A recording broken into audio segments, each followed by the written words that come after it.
Welcome to the Loved Called Gifted podcast. This is your place to come for musings about spirituality, identity and purpose. I'm your host, Catherine Cowell.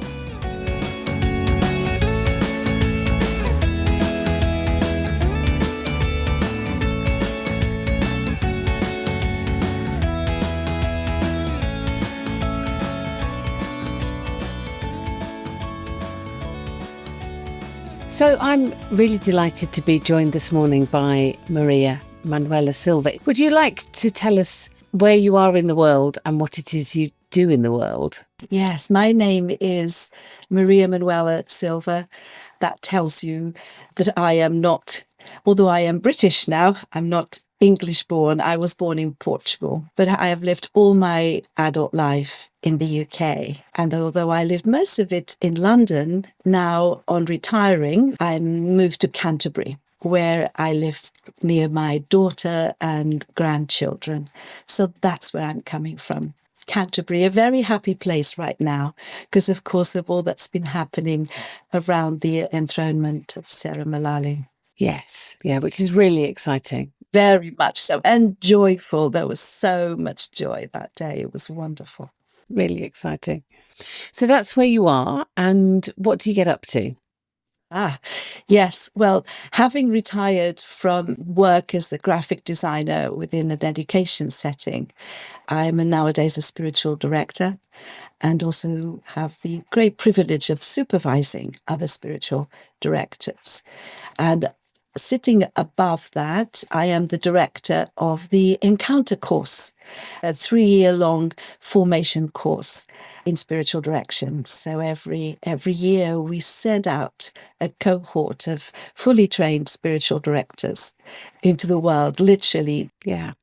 So for people who don't know, would you just like to give us a bit of an idea of what on earth a spiritual director is? Well, here in Canterbury, in Kent, we call ourselves spiritual accompaniers because that's what we do. We accompany others in their spiritual path, whatever that might be, by offering a very safe, very confidential, very welcoming space, usually once a month, but sometimes with longer gaps, where people can really come and reflect on what is happening in their lives and hopefully find God where they are and with who they are. Yes, yeah. And it is a beautiful thing. I do it too. And it's within that world that we met. Indeed it is, yes. Yes. So you're part of the London Centre for Spiritual Direction, which does all sorts of brilliant things for spiritual directors and for people seeking accompaniment, which is great. I am. We are a small trust, but we try to offer as complete a package as we possibly can in terms of formation and then support. And the support has 2 main aspects to it. A directory that people can become members and therefore can then be visible to whoever may be looking for a spiritual director. And also a very comprehensive program of development, CPD, if you like. And of course, for members only, we also offer some regular extra opportunities to come and meet and network and learn together. So, yeah, we try to be as supportive as we possibly can. Yes, and it's great. I can attest to that. So what drew you into spiritual direction? Well, Catherine, it was a complete accident. The faith stream that I come from had no language for any of this. It really was an accidental encounter born out of despair that led me to a retreat where I met somebody who called themselves spiritual director. And I had a session with them as part of the retreat. And in that half an hour conversation, so much opened up for me. It was like a revelation, to be honest. And so I set about finding out how could I get a spiritual director, particularly at a time when I was really needing a safe, hospitable place, to open up and inquire And then from then, because I received so much, I wondered if this was something I could offer. And I trained. And so the rest is history, really. Yes, yeah. So do you want to tell us a bit about how you encountered faith for the first time? If you look back, where do you think you first encountered the divine? My first encounter with God was through the Catholic Church, because being born in Portugal, in Lisbon, although my parents only attended church for funerals, baptisms, and weddings, they sent me, as you are, having been baptized, to catechism, so that you can then do First Communion, and then beyond that, solemn communion, as we called it. We understand it as confirmation. So I did my first communion, but I found it a profoundly frightful experience. It was filled with fear, the way that I was inducted, in a way, into knowing about God. But at the same time, there were some Swiss missionaries living in the same apartment block as I did, who invited me, or rather my mother, to send me to Sunday school. So there I had another encounter, but this time with a very, very different God, because for the first time I met a Jesus who was alive and who loved me. And I absolutely fell in love with the parables. I could not stop reading the parables. And so I had this twin track. And at some point, I was about 10 or 11, I felt I had to choose. So I chose to become a Protestant. I abandoned my catechism studies in the Catholic Church and became fully committed to this little church run by Swiss missionaries in the center of Lisbon. Yeah. And you talked about encountering Jesus through the parables. So what was Jesus like for you? He was my best friend. That's how I can describe it. That's how I remember him when I was very young. Remember, I was 11, 12, 13. It wasn't really until I started to go to youth camps run by Youth for Christ back in Portugal that I understood that this friendship was inviting me into a deeper relationship with God and a deeper commitment. So as a teenager, I remember very clearly in one of these camps standing up and confessing my willingness to follow Jesus. So he wasn't just that he was with me, but that I would follow him too. Yes, yeah. When we first talked, you talked about this journey of going from fear to trust. Do you want to tell us a bit about that? Yes. Well, if I may start with fear, then being raised in Portugal in what was the 60s, late 50s, early 60s. Yes, I'm really rather old now. We lived under a fascist regime. So politically, it was a very frightening experience because of secret police, because of informants. In fact, the mantra at home from my dad was, be careful what you say, the walls have ears. So there is that sort of overall environment of fear. The authorities pretty much could do whatever they wanted, whenever they wanted. And that fear then stretched into my becoming a Protestant, because although Protestant faith or streams of faith were not illegal, they were very much frowned upon. We were seen as cults. And also, we weren't allowed to congregate in public. Most of our churches were actually in underground spaces, in buildings in Lisbon, because from the 1930s we weren't allowed to build churches over ground. So that was a fear around that as well. And then, of course, the culture was one of honor and shame. So at home, there was always this really implicit and explicit fear of bringing shame to the family name. In a way, the unit is the family. And we were a very tight family where the individual's needs, desires really need to be sublimated under the honor of the family name. So all around me, there was that kind of fear. But I suppose the earliest one was that fear of God as quite a stern judge who required a great many rituals, I guess, in order for me to make it across, possibly. That subsided somewhat because of my move into Protestant faith, but still that there was politically, socially, and within the family a great deal of fear. And later on, I learned that also that really connected with my budding formation of personality. That was one that also tended towards anxiety and fear. Yeah, yeah.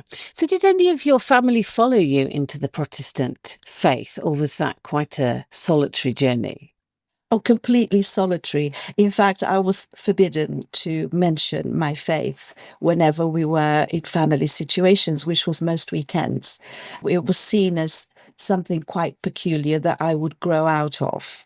In fact, at one point, when I became particularly serious, around about 16 years old, my mother considered and threatened me with taking me to a psychiatrist to deprogram what she felt was my brainwashed state of mind. Gosh, yeah. Yes, it was quite something, right? Yes. So quite lonely, really. Yes, and I was an only child. So it was a lonely journey. But I guess being a Protestant suited me. I am quite protesting by nature. So I just kept, I kept protesting. I do remember when, after I did my A levels, well, the year before you start applying for university. So I put in all my applications through, and I realized afterwards, where I had boldly declared that I was a Protestant, my mother had gone after me and deleted that and described me as Catholic. And when I confronted her with this, because I was really angry about this, she explained that I probably wouldn't get an offer at university unless I said I was Catholic. This was still pre-revolution, although the revolution came hot on the heels of me doing A levels. Yeah. So when was the revolution in Portugal? It was 25th of April, 1974. Yeah. And was there fear in that too? But first of all, there was just this huge sense of liberation. I remember it like it was yesterday, the actual morning. It was called the Revolution of Carnations because only one or two people, secret police, died. It was a peaceful revolution. The country was ready for change. But the officers, the armed forces that led the revolution were very, very influenced by socialism and some by, communism. So to begin with, there was that fear, were we going to fall from fascism into communism? So that took a few months to resolve, but resolve it did, and Portugal is now happily democratic and part of the European Union now.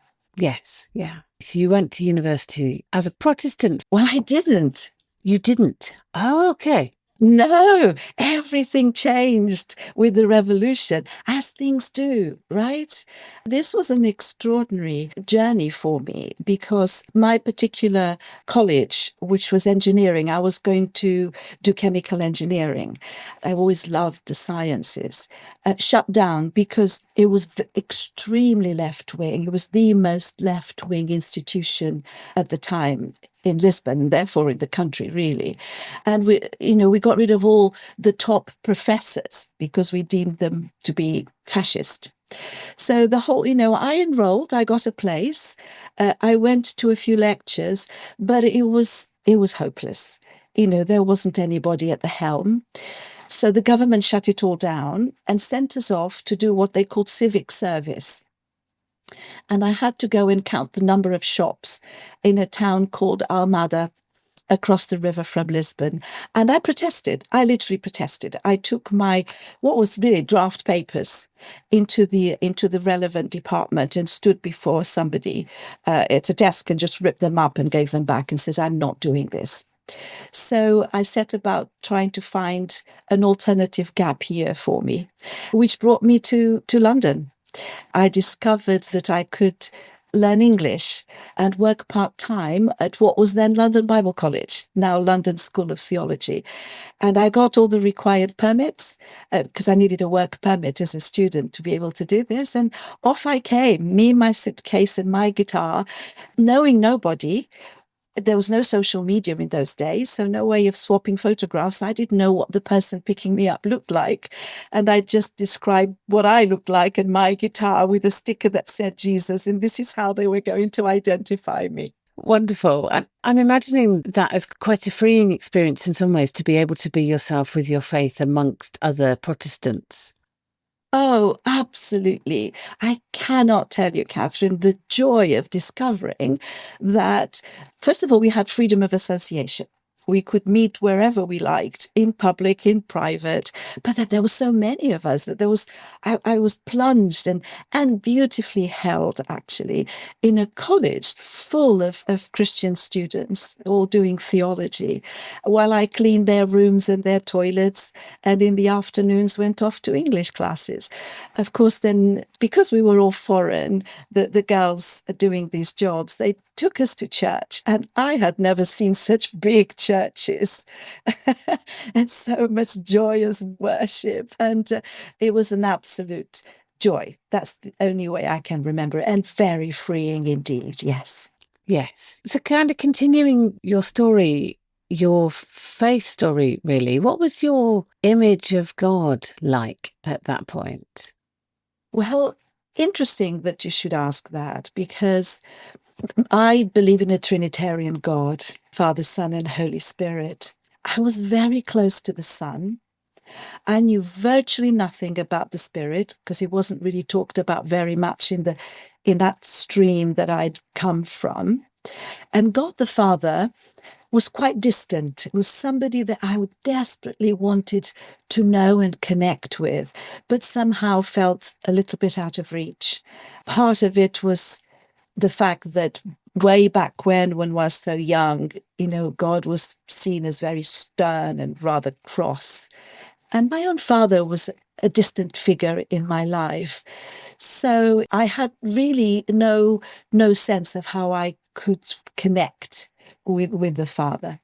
So that's where I was, still quite afraid, what that might look like. Very happy to hang out with Jesus.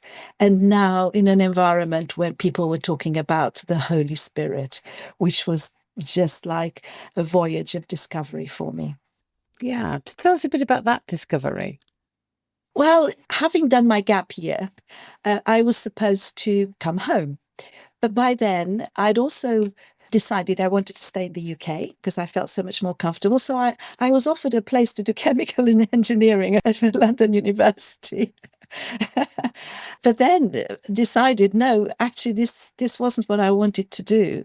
I wanted to do theology, where my parents said, absolutely not. We will not support you in that. So I didn't go home. I stayed another year as a cleaner, just sort of marking time, protesting essentially. This is a theme in my life, Catherine. And then eventually the wonderful principal, Reverend Gilbert Kirby, said, Maria, I hear that you want to do some theology. The college would be very happy to give you a scholarship for your fees, but your parents would have to support you in terms of your maintenance. So I put that to them, and they said, well, absolutely not for a degree, but you can do something for 2 years. So that's what they did. They supported me for 2 years, and I did the Cambridge diploma in faith, I think. I can't even quite remember what it was called, a long time ago. But I did a 2-year theological studies at LBC. And that's where I began to encounter the work of the Spirit. Renewal was coming into the church. The whole house church movement was arriving, and we had lots of visiting speakers. And so I discovered the work of the Spirit. Yeah. Right at the beginning of our conversation, you talked about that encounter with a spiritual director at quite a difficult time. And you spoke about the fact that was completely unknown within your tradition. I wonder what that shift was like from that kind of youthful, enthusiastic faith with a slightly distant God. I think quite often the gaps begin to show, don't they? Or the cracks in that. And I wonder what shifted for you in terms of what were the cracks that you were beginning to find and the difficulties that you were beginning to find, which would ultimately be an invitation into something deeper. Well, the cracks all came at once. Being somebody who is forward looking, always on the go, I just got busy. Having done my course for the 2 years, I got married. I met somebody at college and we got married. He was an evangelist. So we were going to be present in places where a lot of people didn't want to be present, which was the more deprived areas of London. And so we did. So we got incredibly busy, and it was all about evangelism. So, it's all about Jesus still, essentially. And of course, alongside that busyness of ministry, I worked, and then I became a mother. And within 3 months of becoming a mother, I embarked on a degree course with the Open University. So between all of that, I was incredibly busy. I was furiously learning, but not exactly connecting deeply with my spirit and God's spirit within. I was just very busy. And that's the way that I now know is kind of pay attention, Maria. The busyness is hiding something. And that went on for a very long time. I started working in a secondary school in Brixton, in London. That suited me to the ground. I loved it. There I became a graphic designer. So it was all onwards and upwards, Catherine, until it wasn't anymore. Before we kind of get to it wasn't, I wonder where you were seeing God at work in those deprived places. Well, yeah, to be honest, it was incredibly challenging. We started off on an estate in northwest London. There was a lot of growth, and the church grew hugely, and still is, a significant church in the area, planted in the middle of this estate, which is wonderful. But also the growth was in beginning to respond to the needs with social action. So employing a community worker, opening up a community centre, opening up an employment centre. We were exploring all of these ways of making the gospel visible. And again, the same when we moved into North Kensington. We were at the shadow of Grenfell Tower in a tiny little mission church run by Shaftesbury. A tiny church of 12 people with a big building and quite a lot of money, it turned out. But no real impact on the community. So that's, again, we just did that again. And for that, actually, we received an enormous grant from central government with no strings attached, which was quite extraordinary, to open up, to develop the centre into an employment centre, into a community centre.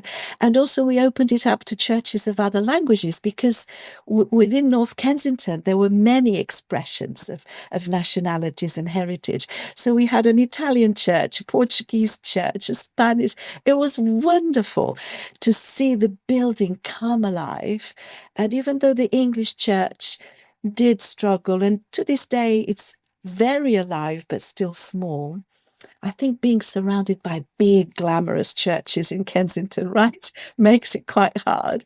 Nevertheless, it showed me the connection between faith and social action as a legitimate response and a much needed response. So we were busy, my goodness. Yes, and seeing really good stuff happening. Oh, yes. Extraordinary stuff happening. Yes. Yeah. I wonder if there are any stories that kind of come to mind as we're talking of seeing God at work. Just connecting with people. We started off a little mothers and toddlers club called Little and Large, and to see mums come in with their children. And I was there because I was a young mum. My daughter was born soon after we started at Latimer. And it was wonderful to see them come in and to find a safe space and also an enriching space for the children, but also for the mums. And some of them stayed and came to church, which was wonderful. Also, to see through the employment project, people's lives change, finding employment, finding skills, because there was a lot of end skilling and helping that way. We had dedicated workers to do that, and a kind of redeeming something in their lives. And again, some of them, not the majority, but some of them did come to church. And also finding compassion for the stories that came in, day out. Really, really difficult stories of drug addiction and alcoholism and domestic abuse. We welcomed all of these stories, and we did our best to support and to provide a safe space. Yeah, which is interesting because that's a theme that I'm reminded of your description of spiritual direction being about that safe space. Often there are themes, aren't there, that kind of follow us, that, there is something in your heart. But yes. So what was the busyness hiding, Maria? You said that you've learned that it's... Well, the busyness was hiding a much deeper knowledge of God in me and through me. Most of this work, although I was very present to it and very involved and engaged, it was very much focused on my husband and his ministry. So there was something deeply undeveloped about me. But I did, funnily enough, although there wasn't space or really the permission to develop these things within the ministry, at work, because it was a faith-based school, I was very much encouraged to bring my faith to work and to develop gifts I had no idea I had. So I guess things were happening, but I just wasn't necessarily joining the dots of creativity. I didn't know that people coming to my office and just sitting there for a chat was something about spiritual direction in the making. Yes. Of being able to have a look at the bigger picture and really develop the Christian ethos of the school, and then being sent out to other schools to help them too with that. So there was a lot kind of developing, but I didn't have a vocabulary for it or a context in what I thought was the important place, which was ministry. And that really wasn't available to me. Yeah, yeah. So were women having ministry or being in ministry, was that something that happened within your tradition? No, it was for men only. Mm. Not so much in the UK, certainly in Portugal, not so much in the UK. In the UK, it was much more to do with how the dynamic within the marriage worked out. Yeah, yeah. I'm wondering what the grief was that was hiding underneath the busyness. Yeah, it was still that kind of wondering how all these pieces kind of joined up.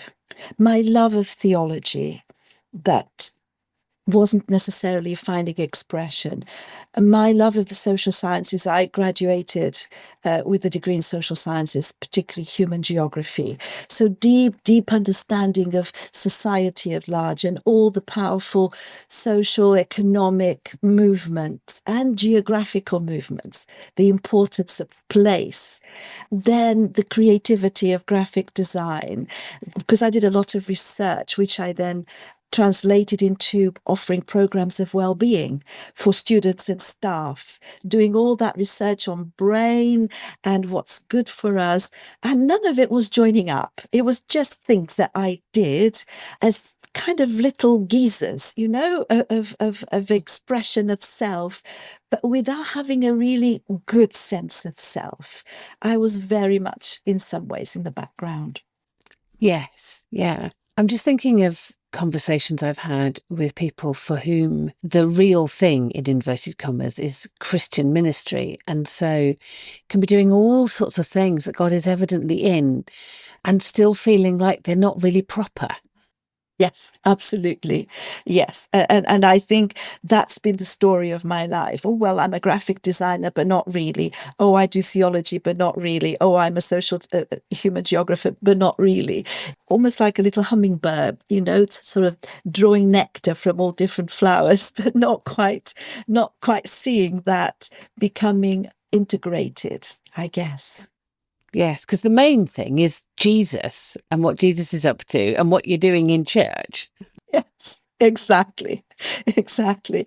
And I drew great fulfillment from my work at a school called St. Martin in the Fields, and I think that kept me going. To be perfectly honest, that and telling my daughter all my stories of Portugal and being a Protestant and revolution and how important all of this was, I felt, for her. So she got a big downloads of my story. She was a really willing audience. I didn't find an audience anywhere else for that. Oh, what was the sort of perspective paradigm shift that you needed in order to be able to come into who you are and to discover something of an integration of yourself? Well, do you know when you're learning to drive, one of the things you have to learn to do is an emergency stop? Yeah. Well, that's exactly what happened with my life. Everything ground to a halt in the space of 18 months. And so there was crisis after crisis after crisis, where I just came to the end of myself. The resources that had enabled me to keep going, to be forward looking, to move on to the next thing, just weren't there anymore. Completely collapsed. The way I described it in that very first retreat, the words came out of my mouth, and I'd never said it before, and I hadn't constructed the sentence. But what I said was, I lost faith in the faith that I had, but I hadn't lost faith in God. Hmm. So I found myself in that place of what we now perhaps call a little bit of deconstruction. That it was more, in a sense, what it felt like is that the scaffolding of my life fell off. Hmm. And there I was. And it was time to take a deep, deep, long look and perhaps find a different way of being that wasn't driven by fear. And, fear is a very good engine, gives you great energy. You just keep running, right? Yeah. Or alternatively, driven by the freeze, the kind of disappearing into the background, the wanting to be invisible. That's another way I managed that. And it was time to look at it, to stop running, to stop being invisible, and to have a good long look. Hmm. So, what was it about your faith that you'd lost faith in? Very good question. I just didn't have the resources to cope a period where I lost a very dear uncle, both my parents. I entered menopause, and my husband told me he no longer loved me. Hmm. All came, in the very quick succession, particularly towards the end. And I had no spiritual resources. I did not know how to pray. What could I ask God for? Particularly with the ending of my marriage, everything has gone. Ministry is gone, right? What I thought is a valid expression of my life that I'd invested 32 years in. Hmm. My family home had to go. Just about everything got rolled up, or rather, the scaffolding all fell off. And I was grieving for my parents. As an only child, I'd had to manage 2 years of huge diminishment back in Portugal. And menopause hit, or perimenopause, I suppose, which is a really challenging time in the life of a woman. How can you begin to make sense, if you think about the Greek myth of Psyche, I was thrown out of the enchanted castle. Hmm. And really, I just wanted to drown. I had no words. I had no way of processing anything, no resources from my old faith or the old expressions of faith, other than pray harder, stick with it, repent. That was a big one. And just keep going. Yeah. Yeah. So the scaffolding had fallen off and you couldn't, but you still had faith in God. I did. Yes, that sense of God with me, particularly Jesus, never ever left me. And the Spirit by then, because I had been experiencing the presence of the Trinitarian God more deeply. However, I felt that I needed to get to know them all over again. It was like starting again, literally. And for that, I had to start with silence. No words. I ran out of them. Yeah, yeah, yeah. Knowing that God is not going to go away just because you don't have any words is quite good, isn't it? Yes, yes. In my despair, I Googled silent retreat, literally. And this list came up, and I found one that was reasonably close to where I lived, and off I went. And it was based on the cloud of unknowing. And that was my first experience of contemplative spirituality. And that little book became like a guide to me to how I might reacquaint myself with this Trinitarian God I had followed all my life, but needed to get to know again as me, rather than as something handed down to me. Hmm. You said that that half hour that you spent with the spiritual director shifted something really profoundly. So, what was it? What was different? I was listened to and heard. The person I met with is Bridgie Waterfield. She was running the retreat. She won't mind me mentioning her name. And she not only listened deeply, but then offered me what she'd heard. And I felt seen, I felt heard, I felt understood. And that was the beginning of everything. Yeah. There was a space for me. Yes, which you hadn't found previously. Not fully. I've been very busy doing a lot of things for other people. And in the process, there were bits of me, but all of a sudden in that half hour, it all kind of seemed to come together and gave me the courage to begin to find for myself my God. Yeah. Yeah. There's something very profound about that being listened to, and that gives us permission to listen to ourselves, doesn't it? Yes, exactly. I really didn't look back from then. I got very busy. Of course, I got very busy, Catherine. That's what I do, right? I did every course going. I learned to meditate. I learned to lead meditation groups. And then through a period of a year going to Middleton Square to the church there, I filled in the gap, let's say, between the end of the New Testament and the Reformation. And I discovered a wealth of wisdom and a deep knowing. So basically, I learned about all these saints that my previous Protestant church had deemed unacceptable. And I embraced it, and I found such learning, and I found myself there. Yeah. So there was an invitation in your scaffolding falling off from the divine into a very new place. Yes, there was. And I suppose the experience would be from an exterior support system to the beginnings of an interior support system. That still required the wisdom of the saints, my spiritual director, my own mental faculties, all of that. But it began to rebuild me from the inside. Although your description is of lots of, that thing about the geezers and not having joined the dots, that there was more of you than you'd thought, kind of already built. Yes. And actually, the other big external source of understanding was the Enneagram. My first encounter, I hated it.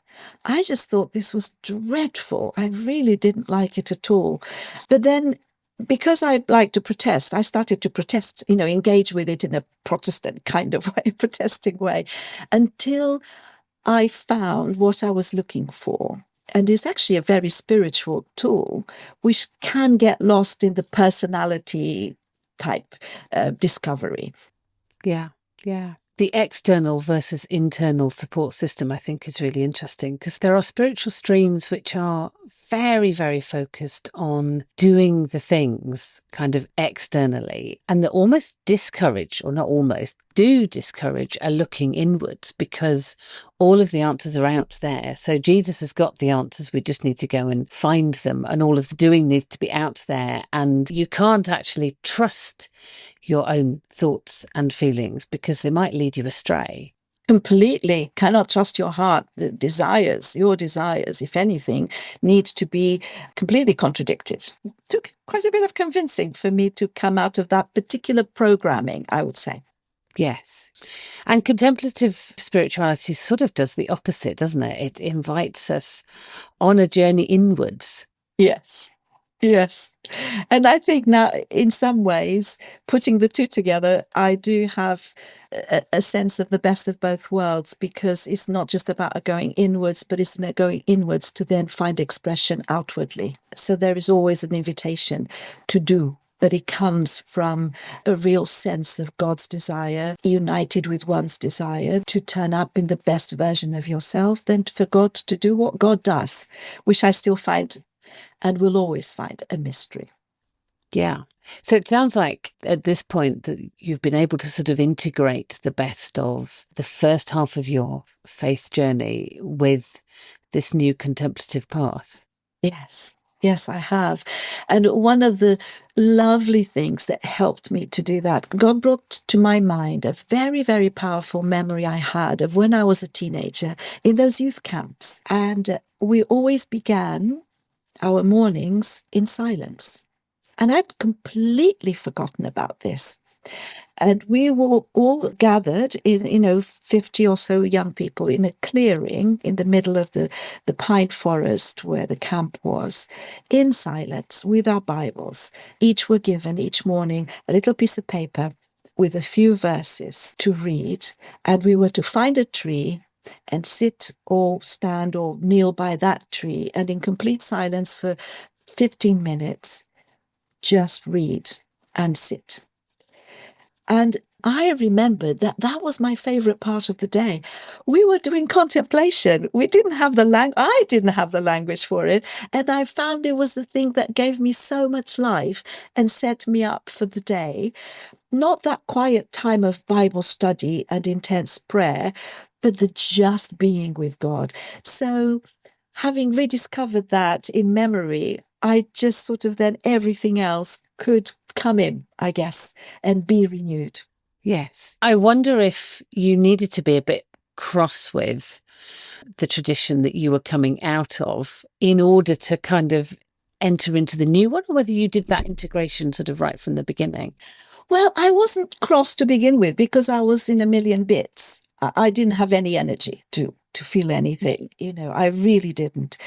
I have been cross since, not so much for my story, but witnessing similar stories in other people whom I might accompany.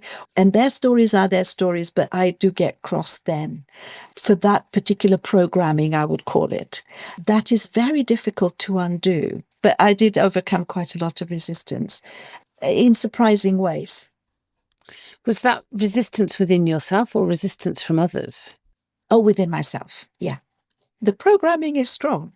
I give you a little story. At one point, part of my work life, I was working at International Students' House in central London, and I was the PA to the chairman of ISH. And he ran a little charity on the side that I also managed. And I was at one point required to go and attend a very, very big Catholic meeting. Now, remember, I'd come out of the Catholic Church and I had never had anything to do. Catholicism was the enemy when you are in that minority, feeling persecuted state. And I had to go. And they were charismatic Catholics. And it was the first time in about 30 years I had been with so many Catholics, and they loved me, embraced me, welcomed me. I literally did none of my work because I was just in tears. The whole day, I just cried. I had to go back and say, I'm so sorry. But it was the moment of deep, deep healing within me that I couldn't have figured out, but God thought, right, that's the moment when this needs to happen. And this is the story, God finding these moments and inviting me into them to find freedom and a sense of trust, moving from that fear to trusting the journey. That's a lovely phrase, trusting the journey. Do you want to just talk about that a bit? What does that look like? Well, I think it's the essential things that, bring us into spiritual direction, a sense of curiosity to begin with, and of inquiry, and then a daring to show up to one's desires, trusting that one is not going to kind of fall into complete disaster, but that there is a wisdom there from God. In terms of the Enneagram, in the space that I inhabit, it was the movement from the question, what do I think, to what does God think? So in fear, I asked, what do I think? Because I had to manage it. I had to keep it going. I had to fix it, solve it, and move on. But when I began to rest into what does God think and connecting with that wisdom, that then opened me up. So for people who might be listening to this and wondering what a more contemplative spirituality might add into their lives, what might be some good first steps to exploring that, do you think? Find a spiritual director, I would say. Although the work is an inner work, to have somebody to accompany you who is perhaps a little bit further down the line, who's got a bit of a toolkit that can suggest some prayer practices that might suit you, because we're all different. And so I can't say, well, just go and sit in silence for half an hour every day, because for some people that would be torture. But for a spiritual accompanier or spiritual director to get to know you, for me, the first steps were Lectio Divina, because of the connection with scriptures. That's how it started. And then I learned to meditate in that sort of contemplatio space and then took it from there. But I do think it's about finding a spiritual director, somebody who gets to know you and finds where the energy is and where the invitation is, and then tailors the myriad of possibilities to where you are and particularly who you are. Yeah. Yeah, which comes back to that listening to what's going on within, doesn't it? Rather than being afraid of what's going on within, because it might be sinful. Because you've talked about desires. I'm just remembering that there must have been a listening to what was within that sent you on that silent retreat. I've run out of words. I just didn't know how to pray. And I thought, where do I go? Because everywhere I turn, people would just tell me to pray more. I've prayed and look what's happened. Look at my life. So I had to find a way. I wasn't prepared to give up on all that had been so precious to me, was so vivid in me, but I had to find another way. Yeah. How would you describe God now? I still have a very deep personal sense of who God is. Father, Son, and Holy Spirit, so that I pray. And I also nowadays have chats with Miriam, the mother of Jesus. Having done the spiritual exercises, one's bound to do that. So there is still a very personal connection, but is a lot less about asking for things and much more about listening for things. And beyond that, it's about the dance, the energetic dance of the Trinity that we are invited to join in. And of course, that echo, joy for me is so central. And so that feels so delightful. It's about God in me, but then me in God, entering into that dance. So that's where I am. And I dare say if we meet again in 5 years' time, I'll probably be somewhere else, but that's okay. Yeah, and it just feels so appropriate that you talk about the energetic dance when your description of your life has had such energy in it all the way through. Yes, yes, it is. And, one of the things that I have learned as a spiritual director is that everybody comes with a kind of energy. And it's often quite disordered. It's being managed by habits of heart and mind that often are not helpful. And so the joy is not for everybody to join with my energy, but for them to discover their own. their own powerful way of connecting with the Trinitarian dance, which looks very different to how I join, but is nevertheless as significant for them and as real and as transformative. Yeah. Yeah. And the joy of this way of looking at things is that there is that invitation to find your own dance. It's not about somebody prescribing a dance for you and you trying to twist yourself into it. It's about discovering the dance that is emerging from within, which is lovely. It's beautiful. It's absolutely beautiful. And as a spiritual director, for me, it's an absolute privilege and honor to witness and to be the keeper of those stories that people bring, where they then discover themselves and discover who they are in God and who God is in them. Yes, yes, because all of those dances are so beautiful. And they all have very different rhythms and steps and ways of joining. But that's what keeps me on my toes and keeps me curious and compassionate at the same time. Yeah. Thank you so much. I wonder if it feels if there's anything unsaid. My journey has been one of connecting with trust, discovering trust.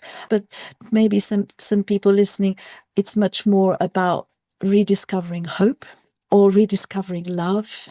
You know, the Apostle Paul talked about faith, hope, and love. I call the proper translation of the word faith is trust. So that wonderful sense of the invitation. So for me, the main one is the trust. But maybe for somebody else, it could be the hope, which is about vision, isn't it? Or love, which is about connection. But whatever it is, I just hope that this will feel like a spacious invitation to go deeper into that, whatever it is. That's wonderful. Thank you so much. You're very welcome. Hope you enjoyed this episode of the Loved Called Gifted podcast. If you'd like to get in touch, you can email lovedcalledgifted@gmail.com. You can find a transcript of this podcast at lovedcalledgifted.com.